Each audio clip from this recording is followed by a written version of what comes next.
Morning everybody and welcome back to a Learn with Laura, and today all we are doing is I'm going to share a story with you because it's really good to listen to stories and I miss it, so I'm going to indulge myself by telling you a story.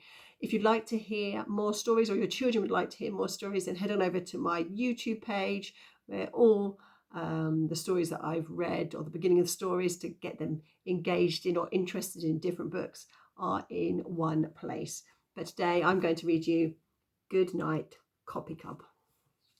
I should say the author is Richard Edwards and the illustrator is Susan Winter. Here's CopyCub with his bum out of a hole and Mummy Bear. It was a busy summer day. CopyCub and his mother spent hours in the woods playing and nosing about for food. CopyCub chased his mother. His mother chased CopyCub.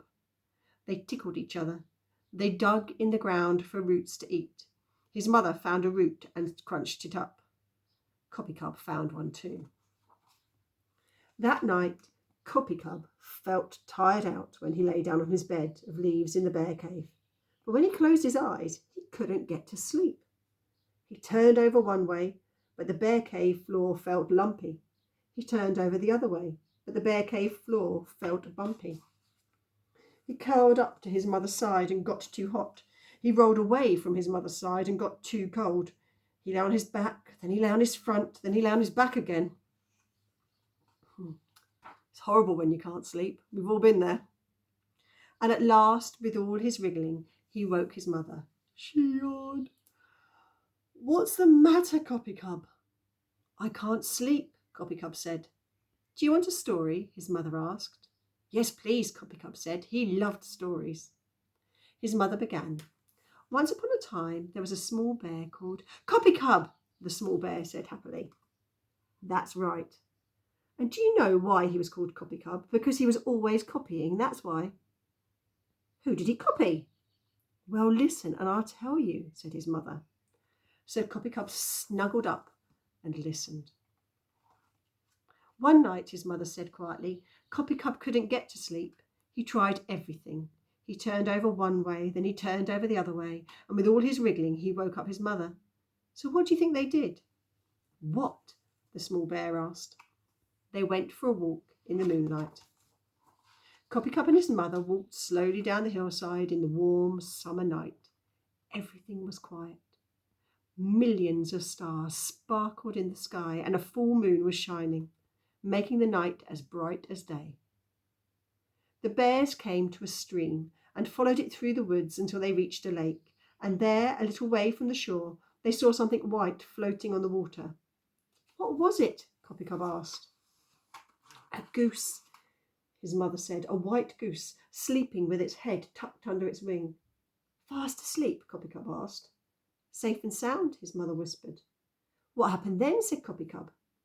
Then the two bears turned from the lake and padded softly over the grass to the edge of the forest, where they saw a big dark shape in the clearing. "What was it?" CopyCub asked. "A moose," his mother replied, "sleeping in the shadows." "Fast asleep?" CopyCub asked. "Safe and sound," his mother whispered. CopyCub yawned. And what did the bears do then? They started to walk back up the hill towards their cave when they saw something curled up in the grass. "What was it?" CopyCub asked.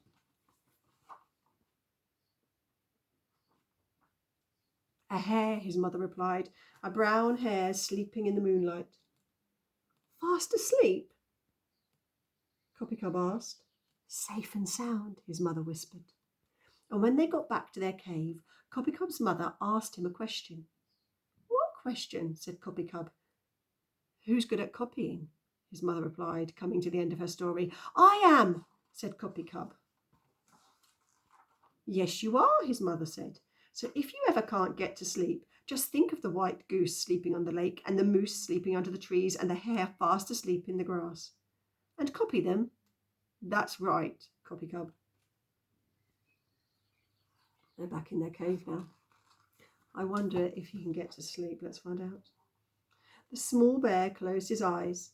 He thought of the animals in the story, all sleeping safe and sound. I'll copy them, he murmured. Good night, goose. Good night, moose. Good night, hare.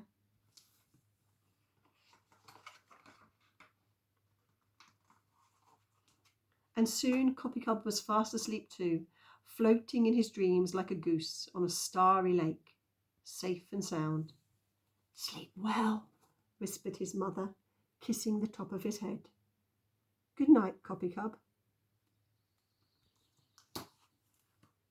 I love that story. Have a lovely day, everybody. Keep safe, keep healthy, and I will see you soon for some more Learn with Laura.